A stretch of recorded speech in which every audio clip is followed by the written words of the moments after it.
पुणे. शनिवार वाड्याच्या दूरवर एक शांत सोसायटी. इथेच राहत होता दीपक डोळस. दीपक नावाजलेला IT इंजिनियर. अनेक वर्ष इंग्लंडमध्ये काम करून अनुभव आणि पैशासह पुण्यात परतला होता. त्याचं आयुष्य व्यवस्थित, नियोजनबद्ध. बँकेत कोट्यावधीची बचत, इंग्लंडमध्ये एक घर आणि पुण्यात 2 मालमत्ता.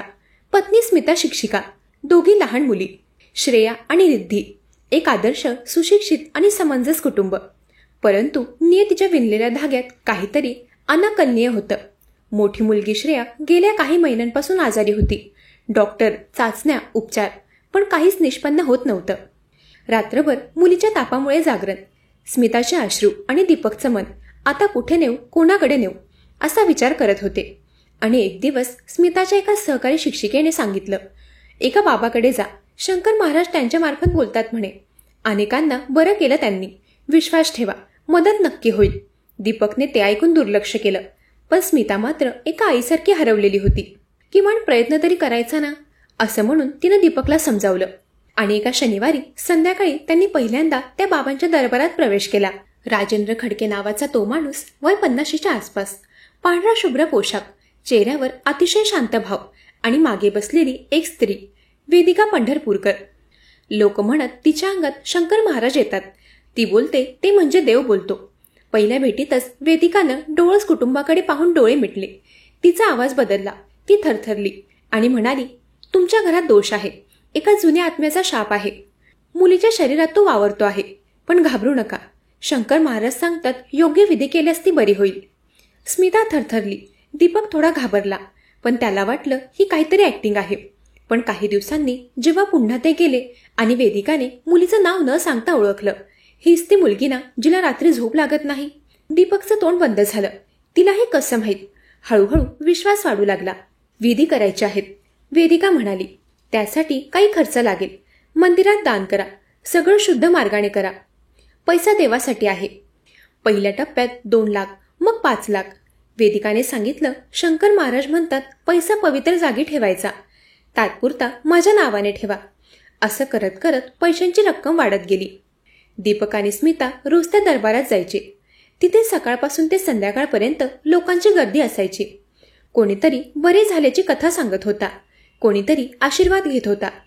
हळूहळू डोळस दाम्पत्याच्या त्या गुरुशिष्य जोडीवर पूर्ण विश्वास बसला. एकदा वेदिकाने सांगितलं, शंकर महाराज सांगतात तुमच्या नावावरची संपत्ती दोषपूर्ण आहे. ती विकून पुण्यकर्मासाठी दान करावी, अन्यथा शाप कायम राहील. दीपक हादरला.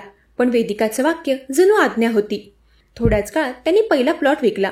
3.5 कोटी रुपये थेट वेदिकाच्या खात्यावर RTGS झाले. त्यानंतर बँकेतील ठेवी, नंतर इंग्लंडमधील घर. तिथल्या भूमीत असुराचा भाव आहे असं सांगून विकायला लावलं गेलं. डोळस दाम्पत्याला खात्री होती मुलगी बरी होईल. पण महिन्यागणिक मुलगी आणखीनच कमजोर होत गेली. 2019 ते 2022 पर्यंत 4 वर्ष गेली. दरम्यान दीपक आणि स्मिता यांनी सुमारे 14 कोटी रुपये दान म्हणून दिले. आता त्यांच्या नावावर फक्त एकच फ्लॅट उरला होता, जिथे ते राहत होते. एक दिवस स्मिताने विचारलं, महाराज सांगतात सगळं दिलं, पण आमच्या मुलीचं काय? तेव्हा वेदिकानं पुन्हा डोळे मिटले आणि म्हणाली, शंकर महाराज सांगतात शेवटचा अडथळा घरात आहे. हे घर शुद्ध नाही. ते तारण ठेवून बाकीचं दान पूर्ण करा.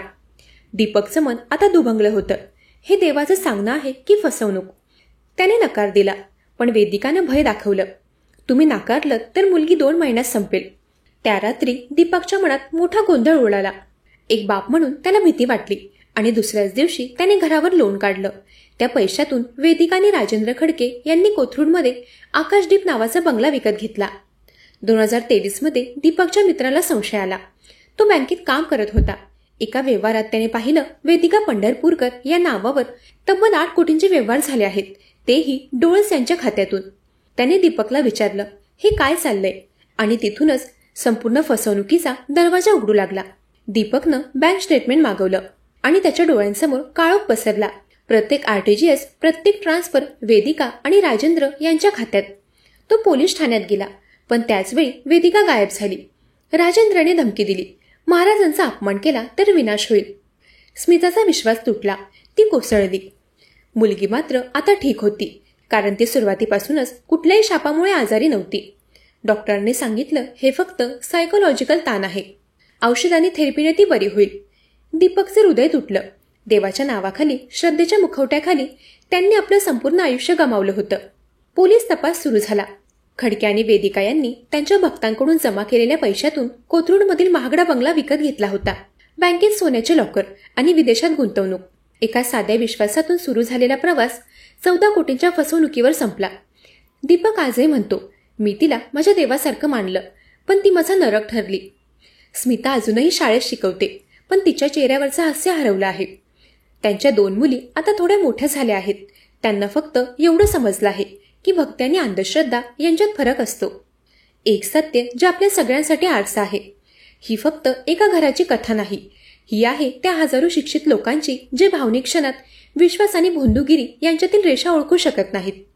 राजेंद्र खडके आणि वेदिका पंढरपूरकर यांच्यावर आता गंभीर गुन्हे दाखल आहेत, पण दीपक डोळससारख्या अनेकांचे जीवन मात्र त्यांच्या श्रद्धेच्या फसवणुकीत उद्ध्वस्त झालं.